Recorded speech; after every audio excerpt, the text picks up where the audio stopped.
fun before the show. We were having fun. Here's why we were having fun before the show. It seems like, Wade did this thing last week. Wade went on a rant. I went out of control. Wade, and blew my cork. Can I say something before we talk about Wade's rant? Yeah. Is that Wade does this rant about Sucker Punch and Zack Snyder and how they're both the end of civilization. And then Corey Levin, who does all of our graphics, at least tonight he does, because I don't know about tomorrow. Because the guy, he goes see Sucker Punch, and he's like, I liked it. Did you really like it? Or was it? I really liked it. Give it a week. He completely called you out on Facebook, though. Yeah. He didn't say he liked it. He was like, "Hey, at Mark Kaiser, at Wade Major, you're wrong." Give it a week. Let it kind of. I don't understand. I know. And you never will. I never will. Right, you know what? That's something I don't want to understand. Let me tell you. But Wade, here's the thing. But before we get to the show, we have Super, we have Source Code, all sorts of good stuff. Wade, why are you cluttering our workspace? No, I'll tell you, because this goes a little bit to the rant and to actually what a friend of mine this last week said was more like a global race to the bottom, which really totally resonated with me. And then this came in the mail. And we get a lot of DVDs and stuff. Mark and I do. We get invited to movies, all the usual swag. We get a lot of press releases. I got this in the mail, and I thought, really, the Blu-ray of Ben-Hur already? I didn't even know that it was coming out. No. This isn't the Blu-ray of Ben-Hur.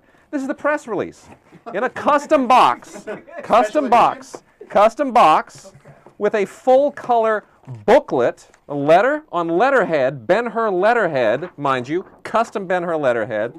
Full-color booklet with pictures, the whole schmear, 11 Academy Awards, a little screener deal in the back. And you're selling it on eBay tonight. And then, to seal the whole thing, a custom leather diary that says Ben-Hur with and a pen that says Ben-Hur, okay? Ben-Hur. They spent Warner Brothers. Ben-Hur. Thank you. Warner Brothers spent a pile of money on this. And this is a 50-year-old movie. So my point being, how many movies in the last 10 years, when they get to be 50 years old, are going to merit that kind of reverential treatment? Go rant, monkey! Go rant! Rant, monkey! I'm just saying. Wade's doing the ranty dance! The ranty dance! This is the problem with all the stuff. Everything's disposable now. How many movies of the last 10, 15 years have such meaning for people, are so profoundly well done, so integrated into their lives, that in 50 years they're going to be waiting for that special edition, that 50th anniversary edition? Or is it just next year, it's already old, it's done, it's gone with, it's in the $1.99 bin? Well, because back then, movies were not considered product, and they were not considered part of a tiny part of an enormous conglomerate that just cares about their quarterly profit earnings. But I do think it's part of that global race to the bottom thing, which is that we're now focused on Big Macs as opposed to great meals. We're focused on we need something that goes in and out, and we're done, and then move on to the next thing. And the studios are slitting their throats. They're devaluing their libraries. They're making movies that are not going to give value back to their libraries long term. The value for film companies has always been in the library, meaning that you have product that is valuable year after year, decade after decade in perpetuity. Casablanca, Gone with the Wind, go on and on and on. Citizen It's the same thing that happened to music. Music went short-term goal. Yeah. No back catalog anymore. Britney Spears is not a back catalog. Yeah. Right? Friday is not a back catalog. I don't know the music thing. Well, also, the problem, too, is that back starting with, let's say, the Beatles, we're getting way off of movies. Let's say starting with the Beatles, the music industry became an album-based industry. Yeah. Now with iTunes, it is a singles-based industry. True. You go to iTunes, you buy one single for 99 cents, that's it. Which is what music started at first. And then they realized there was back catalog, and then the Beatles did a full album, and then they had Pet Sounds, and then people started like, oh, we can do a whole album, and now we're going back to singles. And by now, not good singles. Back then it was good. By now, more people have probably watched those two baby twins talking to each other on YouTube than Wade's rant. Than any of the Although movies. I don't know, I'm getting a lot of play on Wade's rant. All right, well. Wade's rant struck a nerve. By the way, more importantly, you know what today is? Start of baseball season. Oh, well, there you go. Baseball season, quick, best baseball movie ever. I'm going to say The Natural. Wrong. Wow. I'm going to say 8 Men Out. Wrong. Oh, wait, I agree with both of those. Fever Pitch. You know what? I can't name a bad baseball movie. I love every baseball movie. Except Fever Pitch. Fever Pitch was horrible. Yeah. As a Red Sox fan, it was an abomination, disgusting. You know, I even like Rookie of the Year. I tear up during that. Rookie of the Year is good. Major League is funny. Major League Funny. Field of Yes, Dreams. the bit outside. Field of Dreams, of course. Field of Dreams. Just is a bit fantastic. outside. It's fantastic. Major League is great, around, yeah. huh? Yeah. Yeah, there's baseball movies are all really good. Buy usually. it. Natural, buy it. Yeah, Natural. 8 Men Out, buy it. Major League, although, buy it. although on the Natural, for whatever reason, I assume rights, the original theatrical trailer of the Natural, impossible to find. Not online, not anywhere, nowhere. The one that uses the Vangelis theme from Missing. Can't find it. Greatest trailer ever created for any movie, ever. Can't find it anywhere. You only say that because you know no one can find it to refute your claim. You know what? Honestly, I say this right now. If anyone out there can find the trailer for The Natural, the one that uses the theme from Missing, stop it, Mark, let us know. Tell us where it is. Post it. Get it out there. And who's going to win the World Series? I'll tell you, everybody, the Red Sox are going to win the East. They really are. And your There's Mets? no doubt about it. Mets season started today. They're already 10 games out. We are so dreadful. How did that happen? We are so dreadful. Oh, too funny. All right. It's a rebuilding year. Quickly before we move on to the movies this week, to let everybody know, if you go to stupidformovies.com, you can watch all our movies. You go to streaminggarage.com, you can watch all our shows and link to Stupid for Movies. We may have a couple little down moments on our .coms, and I'll explain why. We were on GoDaddy, and if you don't know the whole story about GoDaddy, their horrible CEO, wait, what was his name again? Oh, I forgot his name. Bob Parsons put up a video of him butchering and destroying and killing an elephant. And so I said, that's not going to work for me. And I literally stayed up all last night and changed all our domains over. 60 Wow. domains, got rid of all of them, and put them up on a new place. And I actually even have a, what did I put up to? Namecheap, namecheap.com, because they're actually donating money to savetheelephants.org. So I want to give them a shout out. So if you go to namecheap.com, you can switch over. And I actually wrote a Tumblr blog, if you go on Tumblr, on how to do it. It's very simple. I wrote a step-by-step how to change your domain, because you should get off GoDaddy and not support anybody like that. And at Streamin Garage, we will not support disgusing people like that. Maybe it was an evil elephant. You know, Wow. actually, I have to say that I agree with Mike, and I actually changed all my domain names to deadelephants.com. So if you want to check me out, go to what? Now wait, here's the thing. First of all, Mike, bye. Let's give a hand to Mike Robin, everybody. Yeah, I'm pissed. Give it That up was my rant. for the little effluents. The little effluents need to be protected. Stupid effluents. Okay. Pachyderms. Now we got a lot of big Packing shows it up coming from up. pachyderms. Okay, Packing it in. wait, shut up. Yeah. Okay, we got a lot of big shows coming up. Now here's some guests we have coming up, Wade. Really? It's a big deal. You got guests? Yes. Oh my gosh. I get Wow. this email. I get this email from a very funny writer who Mike and I had worked with. He says, Yes. "Do you want to have Phil Rosenthal on the show?"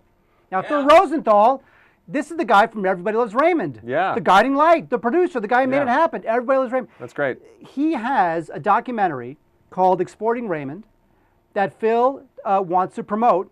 Come on the show to promote. Now, just to give you a tease. Awesome. Just to give you a tease. Okay. Exporting Raymond, totally fascinating. Now, Phil Rosenthal, he creates this Raymond show. And it turns out that, like many TV shows, you can do foreign versions of them and make even more money, do versions in different countries, in different languages. So he's hired to go to Moscow and create a Russian version of Everybody Loves Raymond. And that wound up being, I'll just say, a disaster. And the documentary, Exporting Raymond, is all about his experience. So Phil Rosenthal will be a guest on the show. Not quite sure when, Mike? Coming up. I could have said that. Yeah, he's touring around with it, and he's got to do. We're hoping for a Thursday. I think next Thursday he had to go do. What's his face? There's another famous.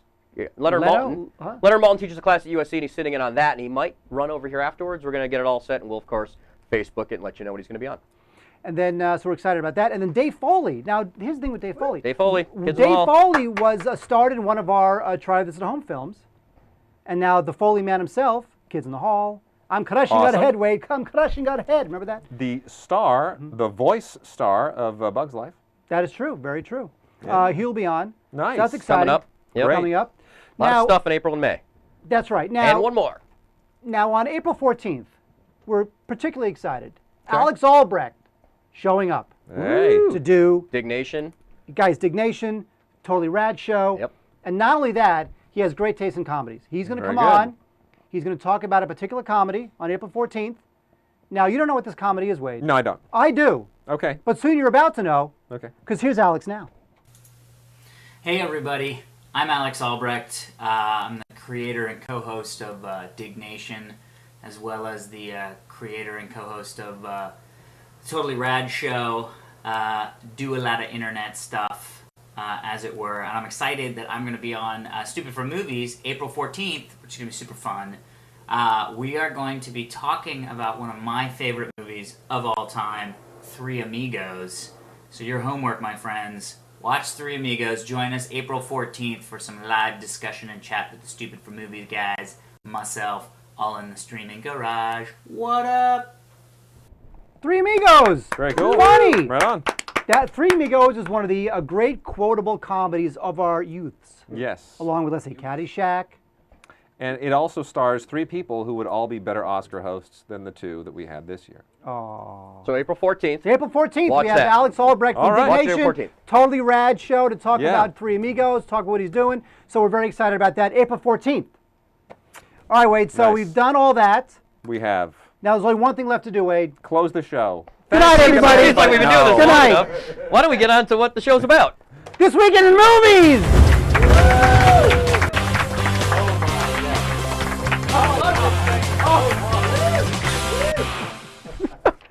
Corey's Rip Taylor impression is just ripping the room apart. All right. All right, so here's the thing. We have 4 movies, Wade. We do. So we got to kind of move Move it this along. Move it along. So, Wade, you'll talk about the first film, which, I is the, sure will. which is the big release of the week. It's the big release of the week. This is Source Code. This is the new film from director Duncan Jones, who was born Zowie Bowie. That's right, Duncan Jones, who is probably sick of people talking about him as David Bowie's son, because he really is a great filmmaker in his own right. Duncan Jones' first film a couple of years ago was Moon, starring Sam Rockwell, which had elements of a lot of 2001 movies from the late 60s, 70s, 2001, Silent Running. It was very much an homage to those films, Kevin Spacey doing a Hal-like computer voice. But the movie really had its own personality. It wound up taking a very interesting direction, and it was one of the most intelligent science fiction films of the last decade, and it was made for pennies on the dollar. Yet, it realistically recreated the moon. Duncan Jones was in the running to direct the next Superman movie, but he was displaced by Zack Snyder, who we all know how we feel about Zack Snyder here. Take the paper But away from him. I'm there. get it away. But Duncan Jones got the better end of the deal here. He has now directed what I think is likely to still be one of the best films of the year when the end of the year rolls around.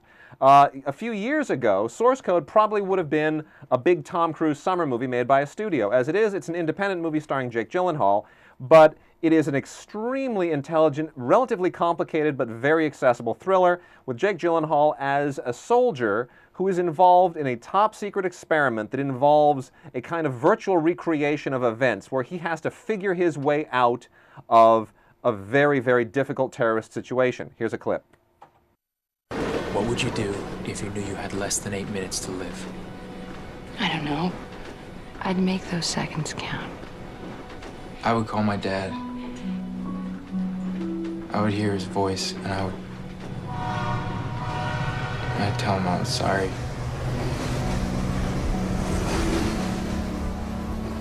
Tell me everything's gonna be okay. Everything's gonna be okay.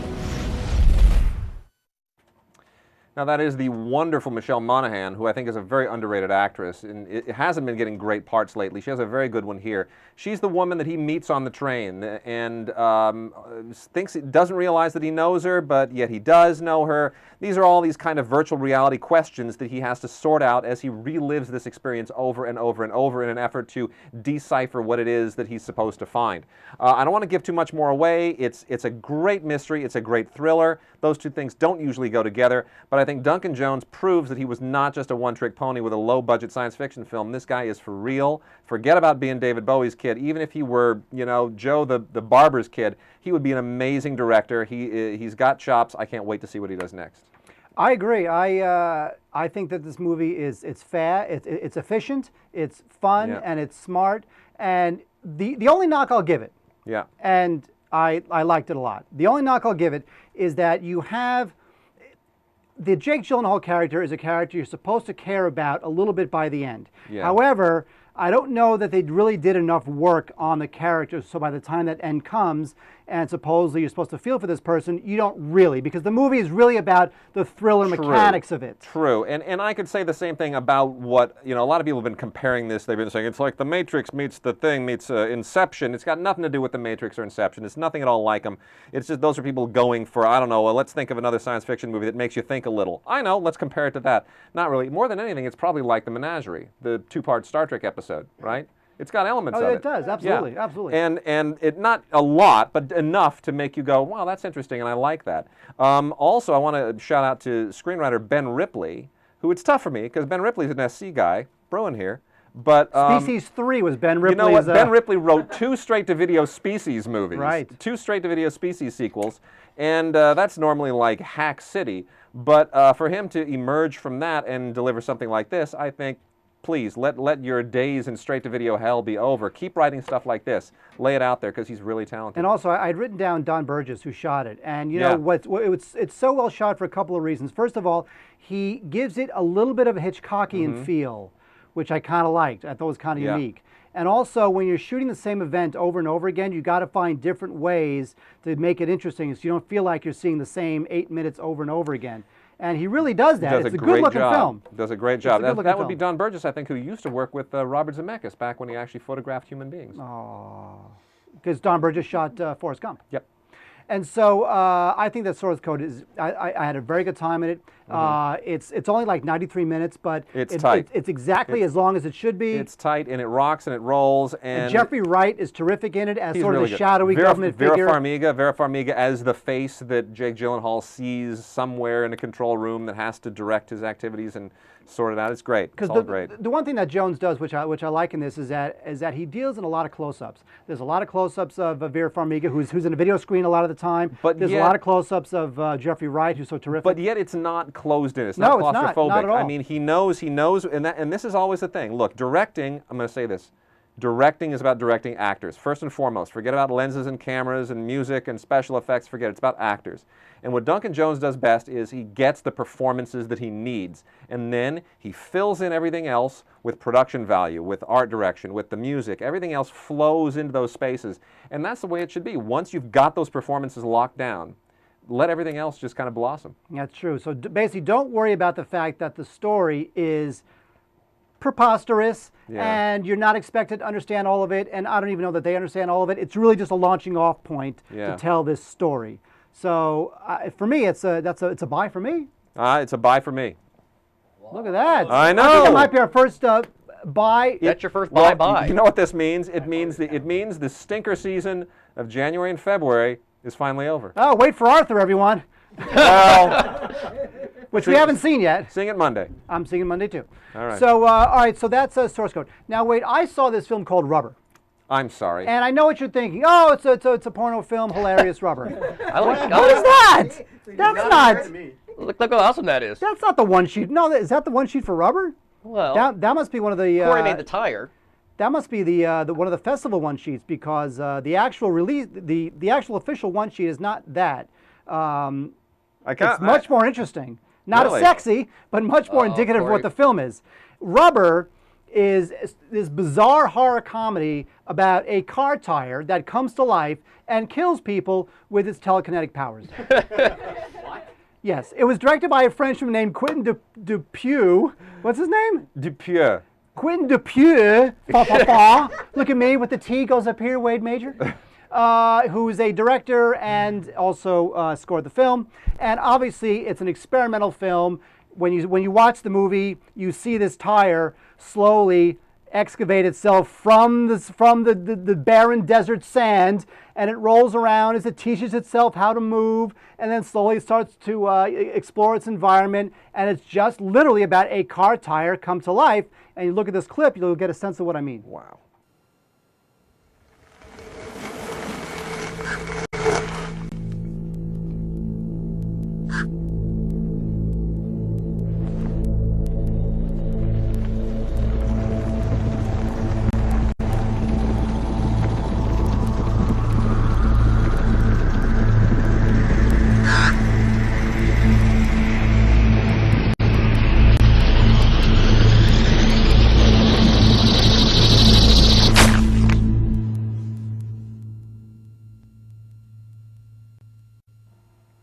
that's great. The director That is there, terrific. I'll tell you, the movie is very well shot. What the director used a Canon 5D. He shot the whole thing on a Canon 5D. Did he really? And he gets very close up into the tire. So as it rolls, the tire becomes really a more interesting character than like any serial killer horror guy you've ever seen. Because wow. And that dusty terrain that you see there gives the whole movie a very eerie sense. It's almost as if like Roger Corman hired Antonioni to direct Duel. Is really what it is. Wow. Right? Of course it is. And who wouldn't think that? So that's the good part. Even the director admits that conceit maybe filled 45 minutes. So he needs something else. So here's what he did. He added another layer of meta whatever, where as the tire starts to roam around and blow up crows and it eventually graduates to people, there is a gallery of spectators with binoculars who are sitting and standing in the desert watching the tire do what it's doing. And the whole idea of the film is you're looking at these spectators who are fated day and night to watch this tire kill people, and you're thinking, what are these people doing here? Does Quentin have a point? And it turns out that there is a bit of a point, although I don't know how much the director really buys it. The point being is that the tire will continue to kill people as long as people watch it, which is to say, possibly, which is to say that movies only exist if there's an audience to watch them. And that tends, it's a little bit, the thing is that I don't know that the movie, I think the whole thing with the audience is just a bit of a goof. But that could be a comment on tabloidism as well, where all of the junk that makes the tabloids, all of this horrible stuff that the news covers, they only cover because they know that we want to eat it up. I agree with that as a statement. Yes. I don't know that he meant that in the film. If the film is half as entertaining as your comments on it, I'm sold. Here's the thing. Okay, here's ultimately my problem, which is why I'm just going to give this a rent, is that even though it has its giggly moments and the meta whatever is all hip and whatever, it's never quite funny enough and it's not really scary enough. It's okay. He wrings the concept out for as long as he possibly can, maybe another 5-10 minutes longer than it should have. It's maybe short a few big laughs. So really, you'll see it and you'll think it was an experiment that he went as far as he could with, and it's okay. There's some good stuff in it. There's some terrific performances in it. Visually, he does a very good job. But ultimately, it's not all that funny, not all that scary, so I would just give it a rent. All right. That is Rubber. There it is. Mark Kaiser. Ladies and gentlemen. Laying it out. Let me crumble up my piece of paper and throw it at the camera. And he gave Get a few more hits. And he gave it a rent. And there was a part of me that was hoping he would burn it so I could make a joke about Mark burning Rubber. But you didn't go there. You didn't give me that. So. All right, wait. So that's Rubber. So now you have something that you saw. I do. Right? In a Better World. In a Better World is the Danish film from director Susanne Bier, also written by Thomas Anders Jensen, her usual screenwriter, who is also an amazing screenwriter for a host of other movies. Look up his credits on IMDb. You'll be blown away.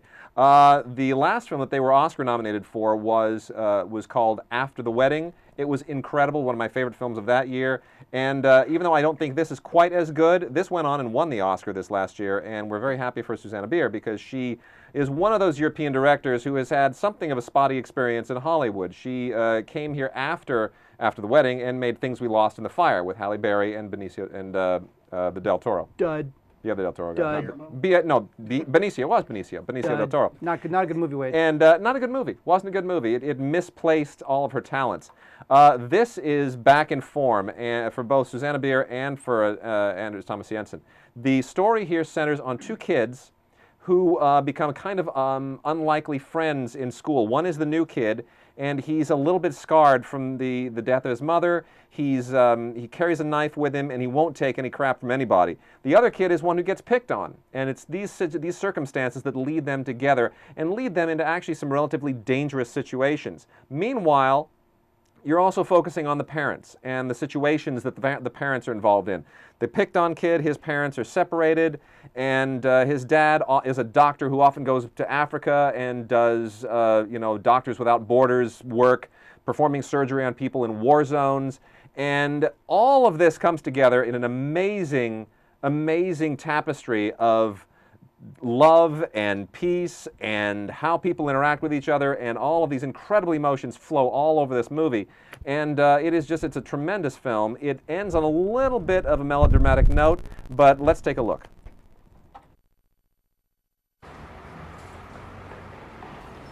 High five. Hey. Oh, hey, it looks clear. Want to go to see that again? Ja, det var godt at se dig. Jeg har savnet dig. Var det? En god tur? Ja, lång. Men det var bra.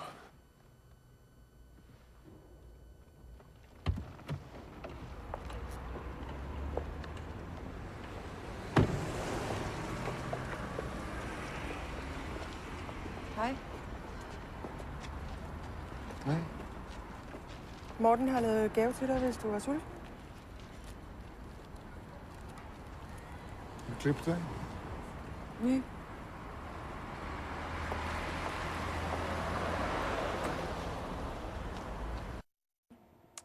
And that's a great scene if you've actually seen the movie. Otherwise, it doesn't make a whole lot of sense. But it is the gift. Seriously, the gift that Susanna Bier and Jensen have is that they are able to capture these moments that feel, even if they're scripted, even if they're planned, the way they work with their actors, the way that they let all this evolve, even more so than someone like Mike Leigh, they really are able to capture this sense of spontaneity, as though you have just walked into the most intimate, uncomfortable moment from someone's life. And it has this feeling of being unplanned and yet at the same time incredibly dramatic and incredibly intense. There are moments here, just like in all of her other films, where you just don't see it coming, and it just blindsides you, and next thing you know, you're sitting in the theater and you're weeping uncontrollably because it captures all of the emotions that you associate with life. And I know that sounds really pretentious and kind of dorky, but that's what it does, and it's just an amazing film. You know, I'm a little worried about Susanne Bier because I feel like she does a great film in her home country, comes to the United States, does something that's not very good, goes back to her home country, does another great film. Yeah. What's she going to do? Is she going to come back here and do some? This happens all the time. You can go all the way back to people like Fritz Lang, Fritz Lang and even Renoir did their best work in their home countries. Came to Hollywood, meh.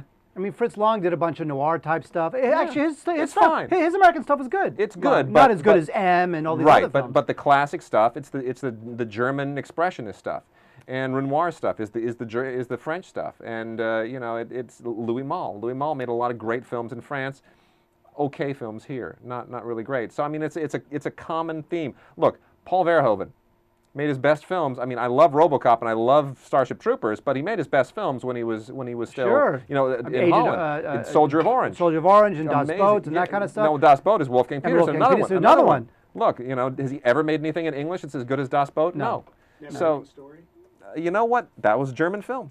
English language, German made. Wow. Yep. Oh, he kicked his ass. Yep. No, but it's I'm glad he brought it up. I'm glad he brought it up because that was his calling card for Hollywood. It's like, look, I can make an English language movie. Special effects. Hire me. Right. Anyway, so that's that's In a Better World. In a Better World, Susanna Bier, great film, won the Oscar, deserved to, go see it. And that's a buy. You get a buy? That's a buy. You got it. Wade it's a buy. There's your buy. So Wade did 2 movies this week, and they're both buys. I know. Wade's obviously buy. Yeah. He's overcompensating. From last week. I owe it to somebody. People tuned in to see you pissy, and now you're giving buys. You know what? Honestly, be grateful. You got 2 good movies this week. Go see them both. Oh, good spin. Oh, look at that. All right, so we have one more film to talk about. Wade, I saw this movie called Super. I know you did. Now, Super was buzzed about a lot in Toronto and was picked up by IFC. And Rainn Wilson, who is starting to become a little bit of a movie actor, he's got a very, shall we say, specific face that doesn't really lend itself to everything. Yeah. Rainn Wilson plays a schlubby chef who's had 2 perfect days in his life. The first one was when he thwarted a robbery when he was younger, and the second day was when he got to marry Liv Tyler. And the film starts with Liv Tyler being basically stolen away by this evil drug lord played by Kevin Bacon. So now you've got this schlubby guy. The only thing he's ever loved is taken away from him. The only other important day in his life is when he foiled a robbery when he was younger. That means he has everything he needs, a desire to stop crime, a desire to save the damsel. He has everything he needs to become a homemade superhero. Now let's take a look at a clip, and then we'll talk more about it. We did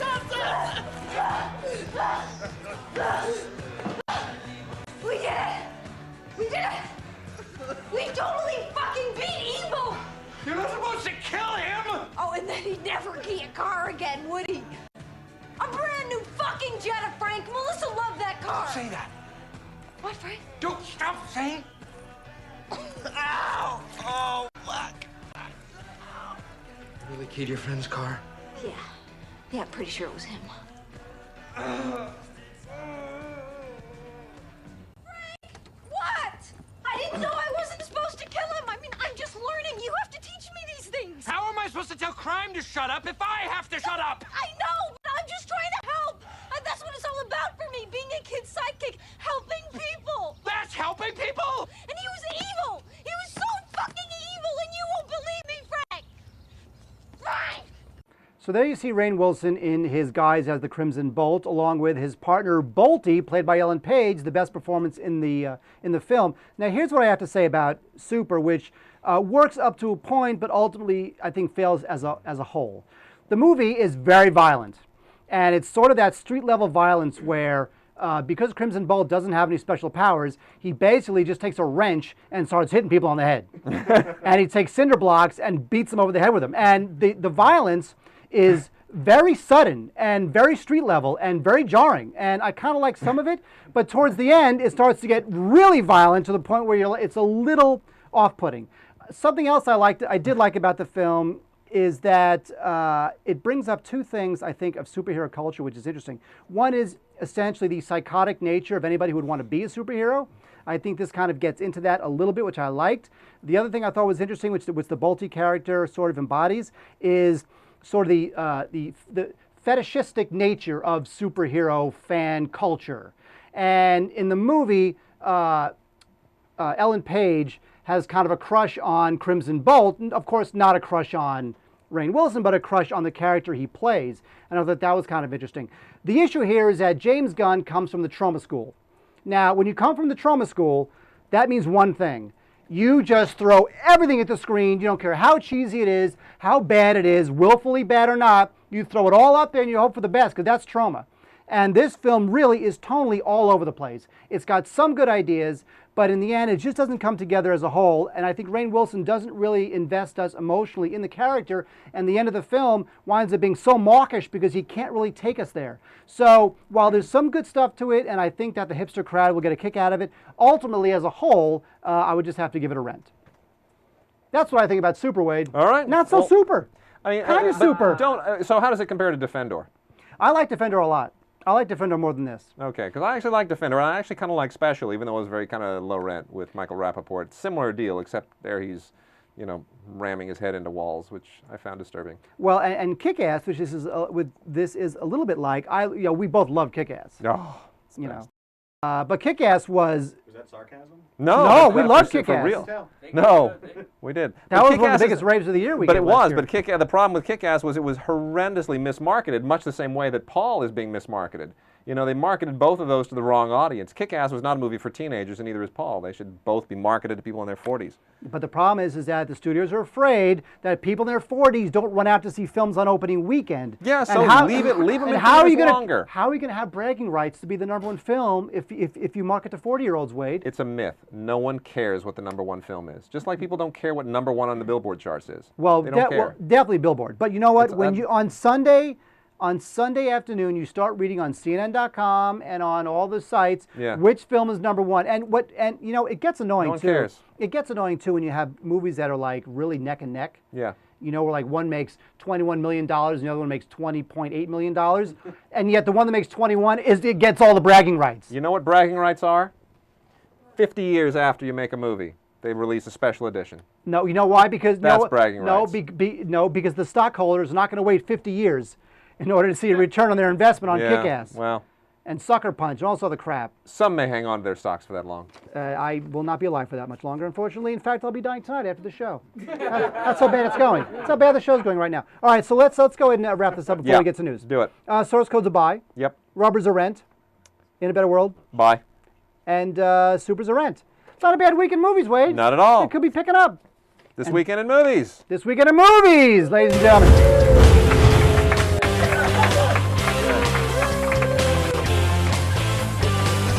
Mike, can you get an applause sign?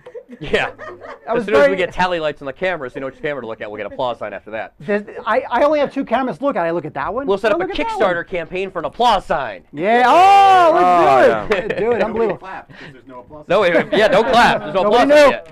We don't know what to do. Well, we're about to clap again. You know why, Wade? This is one of the best parts of the show every single week. What is it, Wade? News with Chad Vader.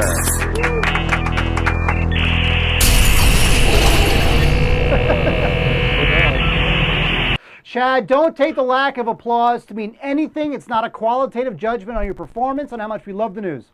I know. No applause sign. I get it. What's going on there at the Empire Market, Chad? At the Empire Market, things are pretty sweet, let me tell you. Pretty sweet. I feel like there's a story there, Simon. Okay. No, that's it. Or is that sweet. it? That's all you need to know. Okay, what's the news? All right, what do you got for us, Chad? I've got news. Here it is. Here we go. Gilberto Sanchez, a New York-based glass installer, has pleaded guilty to movie piracy stemming from his illegal upload of the movie Wolverine in 2009. That's right, he's a pirate and a glass installer. This glass installing loser distributed an unfinished version or the work print of Wolverine to the file sharing service Mega Upload. In between his daily glass installings, this renegade glass jockey then promoted the film on several movie forums, bringing shame to the reputation of glass installers everywhere. Then the FBI came calling, and his plans shattered, like so much installed glass. Now, with a possible 3-year jail sentence looming, his days of unrelenting glass installation may only be a sweet memory. Oh, my goodness. You know, wait, can I say something about this kid? Screw him, throw him in jail. I'm sorry, throw him in jail. Well, they're obviously trying to make an example out of him. You know, it's the biggest problems with piracy are bigger than guys who upload movies to file sharing services. I mean, you know, it's people who bring cameras into the multiplex in Malaysia, and you know, it's the people at the post house. Well, that's the deal with this guy. Yeah. This guy was related to a post house. Yeah. This came out of a post house. But the problem is bigger than, you're not going to stop the problem by just prosecuting these guys. You have to actually change the chain of possession on movie elements, which is getting harder and harder to do as the elements become more and more digital. You know, but you do have to somehow police that chain of possession so that you know exactly who is doing what at what point in the process. And once you're able to track down a pirated copy to a specific point in time, in a specific place, and a specific person, that's when it'll end. That's when everyone will know that movies are like caller ID, that if you pirate a movie, at the moment you pirated it, you suddenly are attached to that movie at that point in time and at that place.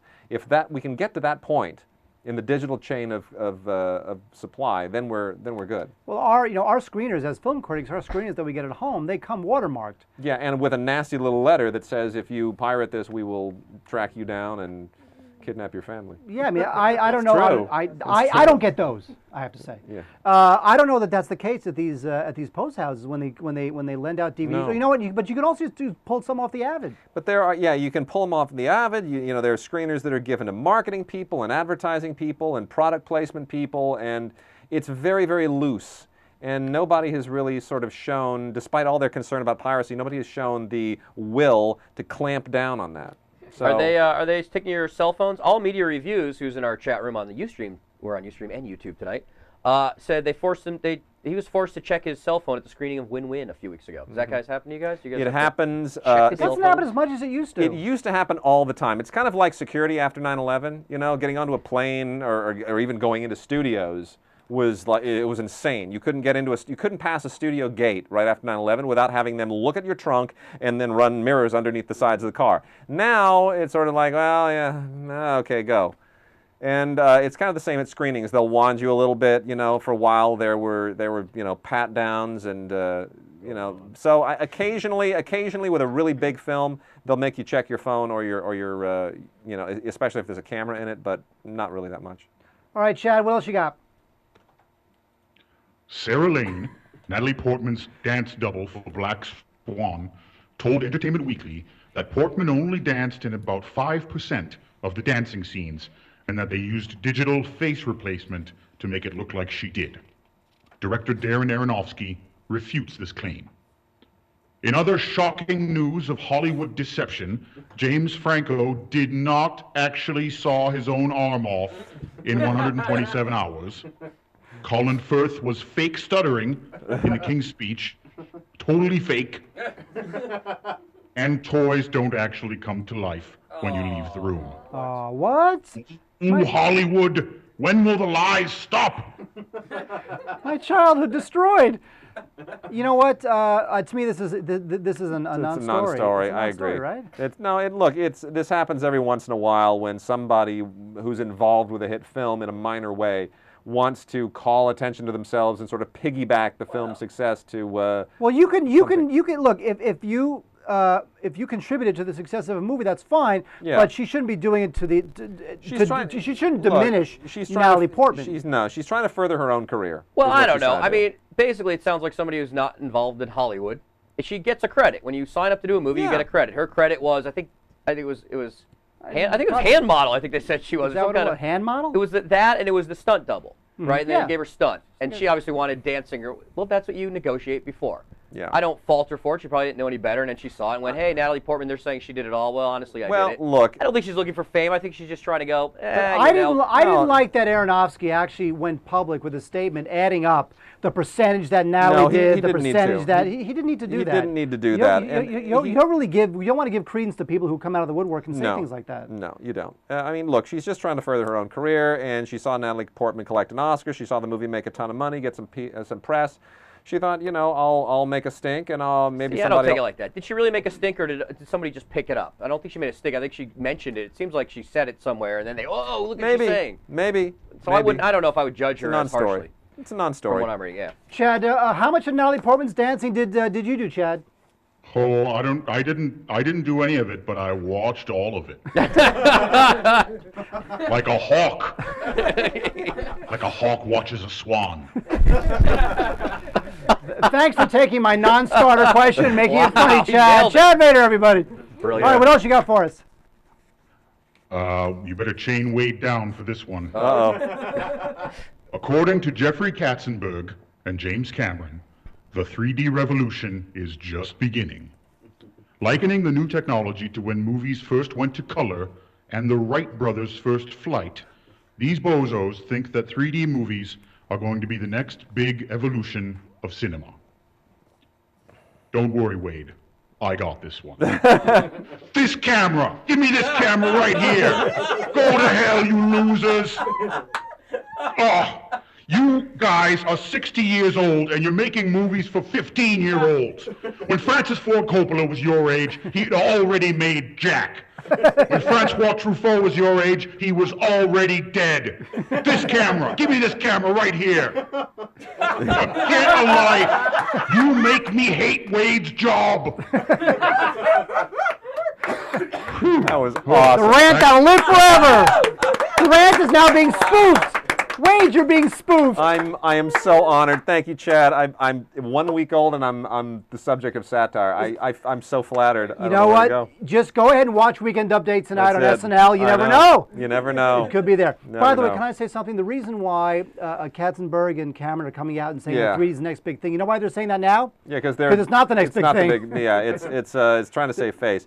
Look, the only one of those guys who I really have a lot of respect for as someone who is far-sighted in this matter is Katzenberg.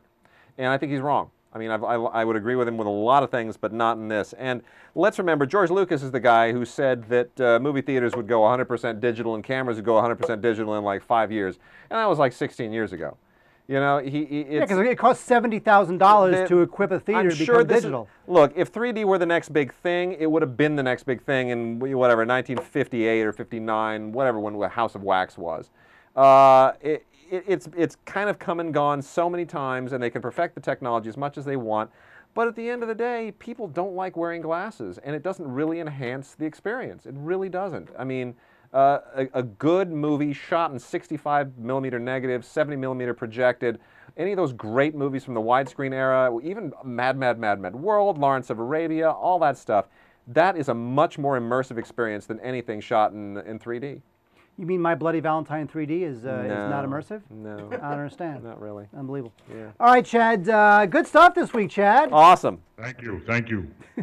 I'm going to go call my landlord and yell at him. Do it. Chad's on a rampage. Thanks to Wade. Thanks, Chad. Chad Vader, everybody. All right, so Wade, we've done the movie thing, we've done the news thing. That means there's only one. 5 more segments to go. Only 5 more segments to go. Oh my gosh. Okay. We're now at the halfway point of the show, and actually, I think we are cutting the cord, Wade. That's what we're doing next. Do it. Come on, cutting the cord. There's a cord. You're gonna cut it. No longer need cable. You can instantly watch things. I'll keep talking over it. Still good. Wow. Oh, there we go. Oh yeah. Yes, you can watch it instantly, Wade. Sure Those can. are little apps floating by. Because if you're on Roku, which we love Roku, you can see the apps. Which will Nice. soon have an app on Roku, by the way. Nice. Streamin Garage, Stupid Movies will soon have its own app. Really? Good deal. Unbelievable. We're working on it. Bravo. All right, so we do this thing because, like Mike says, you got the Amazon, the Crackle, the Jamin, the Netflix. Yep, You can download all all of this them. great stuff. You don't realize that all these classics are actually streamable. They so are. we want to point out Yep. a couple every week. We're Yep. going to start right now. Let's do it. I'm going to start out with something that you can stream on Amazon. This is from 1951. This is Strangers on a Train, which I have a feeling that, snakes on a plane, but the thing is not that. It's the other thing that it's that. That wasn't good. There we go. Sorry about that. Oh, Okay. Corey, you joker. Why I oughta, you jokester. What was that line that he says? This snakes on a mother effing plane. What was that? I'm sick and tired of these. I'm sick and tired of these strangers on this mother effing train. Look, they can't all be gems. That's Throw what I can paper say. next time. If I throw paper, it becomes funny. It's unbelievable. All right, so the late Farley Granger, by the way, Farley Granger died. Passed away away just recently. Farley Granger plays a professional tennis player who meets Robert Walker on a train. The two start talking. It turns out that Farley Granger wants to divorce his wife. Robert Walker hates his father. So Robert Walker has a plan. Robert Walker will kill Farley Granger's wife. Farley Granger will kill Robert Walker's father. What is it, Wade? It's the perfect murder. It's crisscross. It's crisscross. Yeah, whatever. I'm looking at you. Crisscross. Well, the Yes, cameras the are guy, the guy crisscrossing. who It wrote, turns out the guy it- who wrote and sang Arthur. Yes, Christopher Exactly. Cross. Christopher Cross. It is the perfect murder. Chris Cross will make And of you. course, is it really the perfect murder? Of course not, because No. it is Alfred Hitchcock. Yes. And this is just a terrific movie. There's a lot of great stories about the film, including the original. The novel was written by Patricia Highsmith, who would go on to write the Talented Mr. Ripley and the Mr. Ripley series. Hitchcock wound up optioning the book for only $7,500. And the reason he was able to do that is because he never told Patricia Highsmith that he was the one who wanted to make the movie. So basically, he gets it for $7,500 because he kept his name out of it. And Patricia Highsmith was just glad that somebody wanted to make her movie. So by the time she finds out that the guy who just optioned her book was Alfred Hitchcock, she was pissed. Because she would have held out for a lot more money. So Hitchcock gets the book for $7,500, right? And he makes a great film. And what's terrific about the film, it's a great primer to learn about why Hitchcock was such a great director, because there's a lot of stuff in the film about doubles and doppelgangers and visual hints and clues and pairs of shoes walking down the street and shadows walking down the street at the same time, where you get the idea that like Walker represents the dark side of Granger's personality and vice versa. Fences that separate And them. fences things like that separate them. Yeah. There's a lot of that stuff in there, and you really get a sense of how clever and sneaky Hitchcock was. And it's a great film to start out with if you're not that familiar with Hitchcock. So that is Strangers on a Train on Amazon. Love it. Wade, what do you got for us? Love it. It's a great movie. I have got Notting Hill, which is available on Netflix, just the regular Netflix subscription, $7.99, right? $7.99. And Notting Hill, look, huh? $7.99 a month. Yeah, a month, right? Not for the movie. Yeah, $7.99 a month. And you can watch Notting Hill. Notting Hill is a terrific British romantic comedy starring Hugh Grant and Julia Roberts. Written by Richard Curtis, directed by Roger Michell. I mean, it's an amazing team. Hugh Grant plays this bookshop owner who just winds up having this American movie star played by Julia Roberts walk in, and next thing you know, kind of their relationship blossoms, and it goes through all the ebb and flow that you would expect a romantic comedy to go through, except it's Richard Curtis. And Richard Curtis being one of the great writers, especially of romantic comedies of our day, it's a delight from top to bottom, and it's probably Hugh Grant's most entertaining performance, I would think, alongside Four Weddings and a Funeral. It's got lots of great scenes in it. If you're a movie person, if you've ever been to a press junket, there are scenes in the movie that take place at a press junket. Hugh Grant, like, kind of goes in and pretends to be a journalist, and it's actually incredibly funny if you've ever been to one. I just love this movie. I think this movie's terrific. You know what? We talk about romantic comedies nowadays and how dreadful they are. Yeah. And then you look at something like Notting Hill, especially that speech that Julia Roberts has at the end. Yeah. You know, where she takes all of her movie star wattage and she puts it into that one little speech to Hugh Grant. I'm just a girl. I'm just a girl looking for a man, whatever. It's just fantastic. There's also a sequence in there which I'm sure it was probably great in the script, but it's the way that Roger Michell directs it, where Notting Hill has this terrific market, this outdoor market that just goes for blocks and blocks and blocks, and there's a where Hugh Grant walks the length of that market as the seasons change, and it's just a beautiful, beautiful poetic moment. It's a great way to show the passage of time and how lonely he is. Yeah. It's great. It's a terrific film. It really is. So we have Strangers on a Train. We have Notting Hill. My next pick is from 1979 and Justice for All. Now, this is directed by Norman Jewison, and it was written by, write this down, Valerie Curtin and Barry Levinson. Wow. Ladies and germs. A very strange combination, and you know what? When you they wrote a lot of stuff together. Well, when they were married. That's right. And when you see the film, you can really sense that their sensibilities coming together to do something that's kind of very satirical, but yet also kind of serious. Al Pacino plays an attorney who's hired by a corrupt judge to defend him on a rape charge, and it's essentially a comedy that takes its critique of the legal system very seriously in its own way, exposing the hypocrisies and the craziness of what it's like to defend, innocent people who are thrown in jail because they're found guilty on technicalities and they're innocent, all this sort of stuff. And the comedy is, one thing I will say about it, the comedy, it's broad and it's satirical and it's subtle and it's everything else. And the one element keeping it all together is Pacino. Now, Al Pacino gives one of those high-wire performances that were so great in the 70s, but they've now sort of become tired and cliche. It's like the only performance he can give. But in 1979, when he's yelling, "You're out of order, you're out of order, the whole trial's out of order," it was just a great moment. And there's a lot of great characters in it. Jeffrey Tambor is great in it. He's so good. And Jack Warden plays this crazy judge who eats his lunch on the high-rise ledge, and he likes to fly his helicopter and see if he'll run out of gas. It's just there's some crazy wild characters, and it's really good stuff. And it's just it's just terrific. They don't make them like that anymore. They sure don't. I was going to say that. It was up for 2 Oscars. No studio today would touch that script. No, they wouldn't. No, wouldn't even get past the first stage of development. Not really. I mean, because first of all, Barry Levinson's his stock is dropped. Yeah. But I mean, even if let's say you had another name director, a major director today who had that kind of stature as Norman Jewison did then, you bring that to a studio and say, "I want to make this." No, nobody would even give them the time of day. True. They'd say, "Who's the audience for this?" And you go, "People want to see a good movie." What is that audience? I don't know that audience. Well, how do we market that? Well, they couldn't go the studio route with that. Of course not.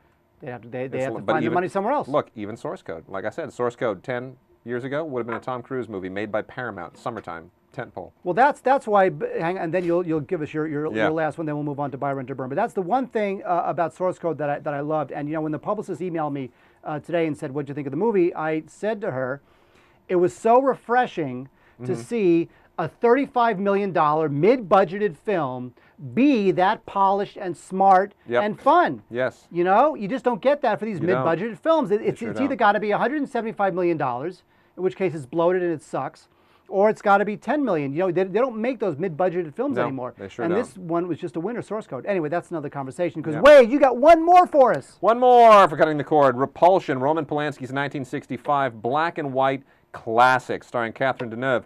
You can get this on Jaman. That's jaman.com, Jaman. That's $2.49 to rent it, $9.99 to download it and own it. Repulsion is still one of the creepiest movies you'll ever see. We have mentioned this recently. We mentioned this on our Halloween picks, wasn't it? Yes, we did. Wasn't it? Yes, Halloween we did. Picks? Repulsion is a great time when you're alone in the dark. You really want to creep yourself out. Catherine Deneuve plays a woman who is in her sister's London apartment. She's visiting her sister. Belgian in the film is her nationality, not that it matters. She's visiting her sister. Her sister goes out. She's alone in the apartment, and she's sexually repressed, and her mind just starts to go, and she completely freaks out, and everything that she hallucinates will absolutely put you on the edge of your seat, and it will chill you to the bone. Sounds a little bit like Black Swan? It is Black Swan. Before there was Black Swan, minus the dancing. If you want the dancing, go watch The Turning Point. If you want Black Swan more effective than Black Swan, watch Repulsion.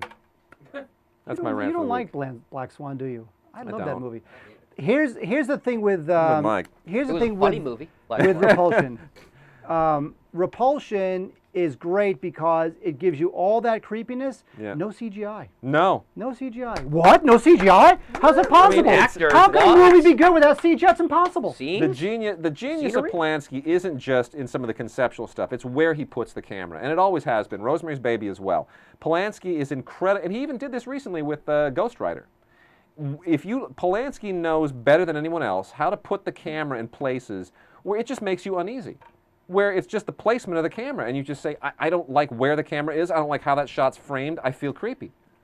It's creeping me out. Somehow he does that, and it's amazing. It is. It's a terrific film. So there you go. You got your basic Strangers on a Train. You got your basic Notting Hill. Yep. And Justice for All. And Repulsion. Four movies you can be streaming right now. Wade Right Major now. on Cutting the Cord. Now.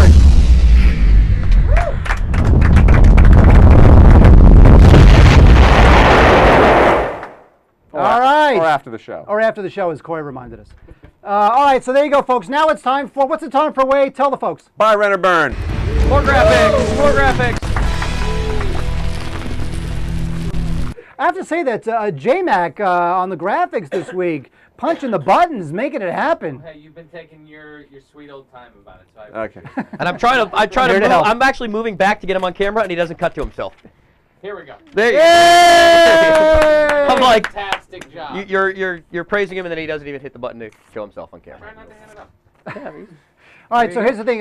Mike's going to toss out some movie names that we got from Dig Nation. And, No, this is Facebook. Oh, this is Facebook. Facebook. this week. We're Whoa, doing it's the a big deal. Facebook thing. We're hitting Facebook a lot now. Okay, we'll tell you if you should buy it, rent it, or burn it. Mike, go. Yeah. They've never seen these. Here we go. From the Facebook, depends on number of likes.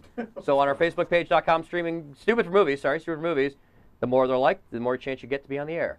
Number one, in first place, Jed Dye, with 16 people liking his suggestion, asked about Skyline. Is that even out yet on DVD? What the hell's wrong with you people? You gotta wait. Yeah, I think they want you to rant now. Skyline, just came out on Blu-ray and DVD about 2 weeks ago or So so. good. I'm Go, Wade, rant monkey. Go, rant monkey. Sucker Punch, baby. Whoa, wow, really? Oh, Sucker Punch. Yeah, you got it. There we go. There it is. Oh, it's not. It's shattering so hard that it's a little slow motion. And if you don't know, that what we do is we have buy, rent, or burn. Burn being the worst, unless it's really bad.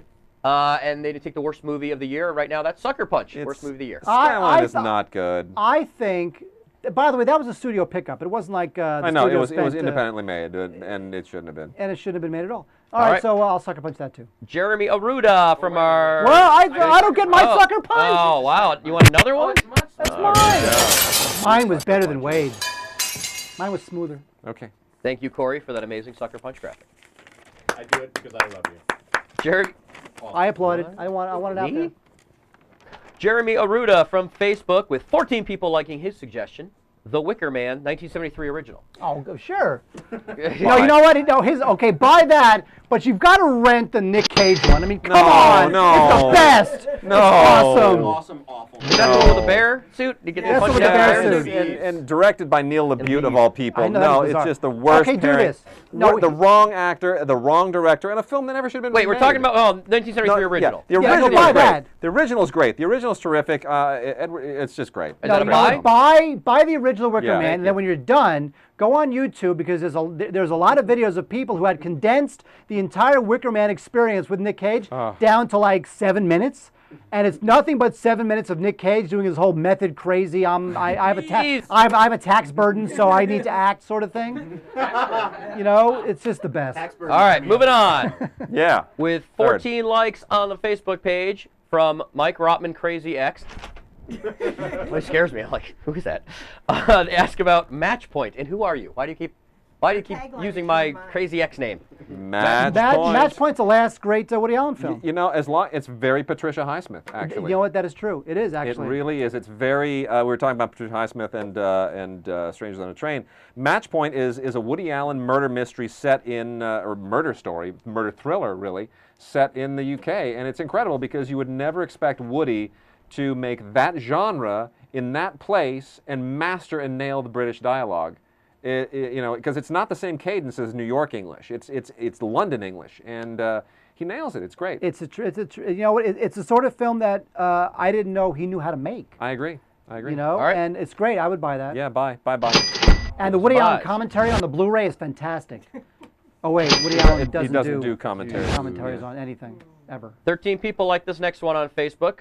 Matthias McNaughton asks about 300. I don't like 300. You know what? No, burn that. In honor of Zack Snyder, I'm going to say Sucker Punch. No, I'll burn it. I'll say Sucker Punch. Wade gives it a Sucker Punch. Somebody wanted Ray to go on a Zack Snyder rant. I know they did. I did that last week. I can't be Andy Rooney every week. No. I can't do that. It's got to be organic.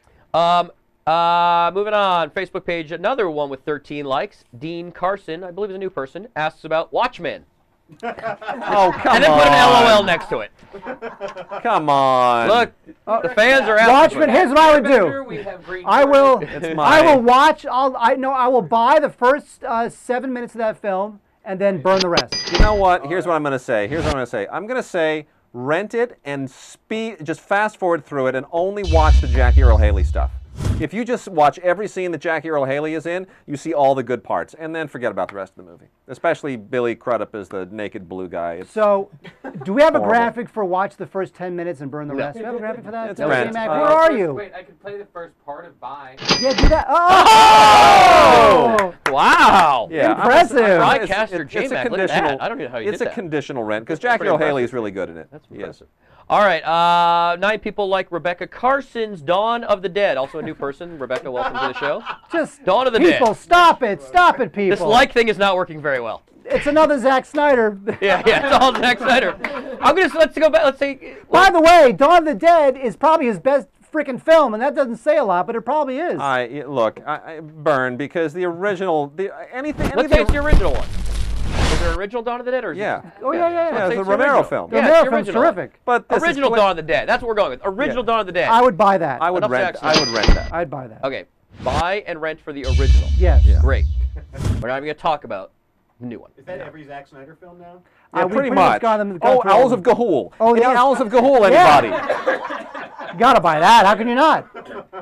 Sorry. With 9 people liking Kevin Poblet, I'll say Kevin Poblet, because names sound fancy. Kevin Poblet asked about Babel. Yeah, you gotta buy that. I mean, it's a tough watch. It's not like my favorite film of that year. Look, Babel is everything that a great movie should be. It follows no discernible structure. It follows no rules. It just tells a great story. It all these different continents, all these different people. It's amazing.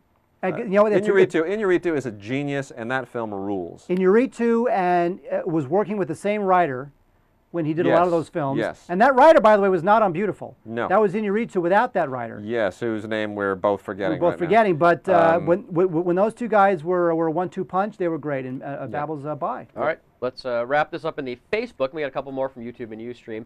So Facebook.com/stupidformovies. Please go there, like us, and get your friends to like your suggestions for Buy, Rent, or Burn each week.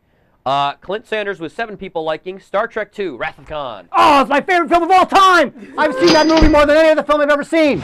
I followed that thing from the National Theater in Westwood all the way down to the piece of crap little 99-cent theater, which probably was also in Westwood. But I have to say, and I tracked down that James Horner album, and I wanted a goddamn sweater, just like Captain Kirk had when he went down into that nebula thingy and it had like a collar on it. I wanted one of those, and I found one! And I found one, and I found one with a collar on it! And that's Star Trek 2, so I say burn it.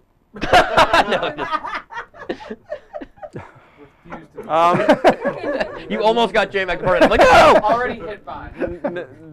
I'm.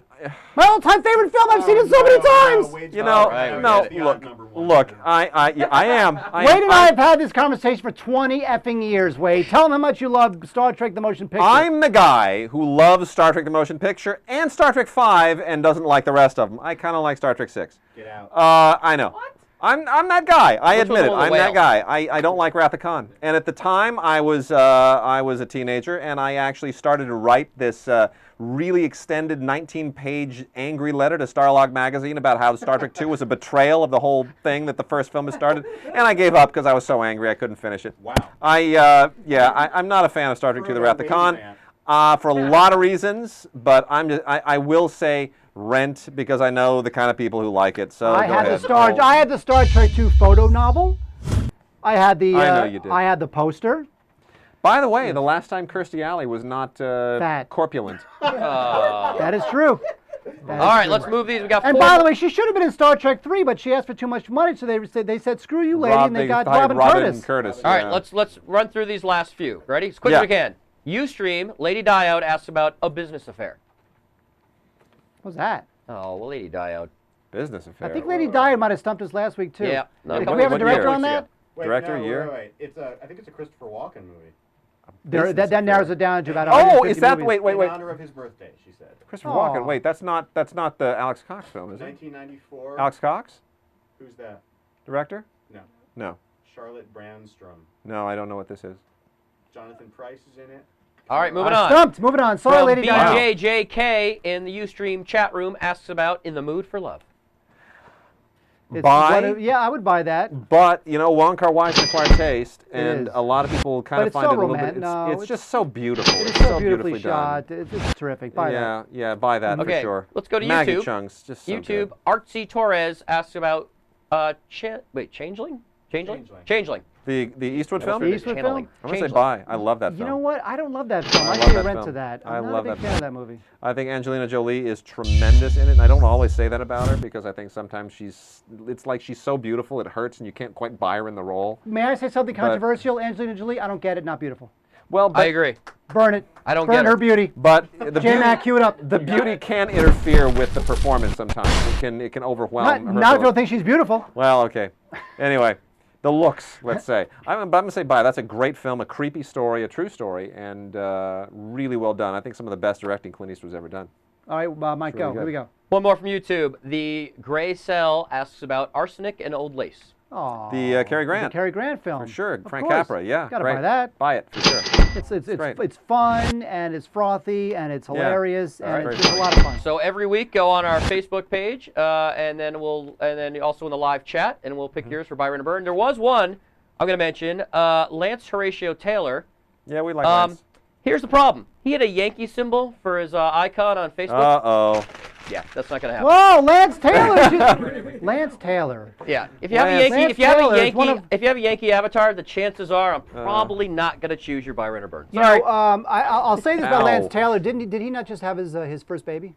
No, that was a different guy. Who was that? All right, wrap up the segment. Yeah. Oh, we have now Wade and I do a podcast called The Digigods. It's on IGN.com, and we had one of our loyal listeners emailed us with photos of the child. But we plugged that on the podcast. We did plug them on the podcast. Yeah, we did. Here's what we want to plug on this show. Go see Source Code. Go support. Forgot to wrap up. Huh? All right, keep going. No, wait. Buy, Rent, or Buy, Burn. Rent, or Burn! Yeah. Then you do the wrap up. Oh, then you do the wrap up. Yeah. That'll edit real well on YouTube. Go support Source Code. Why, Wade? You want to support. It's a real movie. You want to support those mid-budgeted, non-bloated, smart, intelligent, fun thrillers. Source Code is a commercial film with an A-list cast, loaded with special effects, mind you. All green screen. All green screen that look terrific, and it's only $35 million, which says to me there's no reason. I mean, District 9, $30 million. There's no reason ever to make a movie more than $35, $40 million in this day and age. It's all bloat once you get past $40 million. Before we say goodnight, let's just hope and pray that Source Code outgrosses Sucker Punch over the weekend. It will. Right? It's only $20 million bucks. The one, Sucker Punch came in second, right? Behind Wimpy Kid. Behind Wimpy Kid, which is the best. I thought it was so great. I love that. All right, guys, go see Source Code. We'll see you next time. Woo!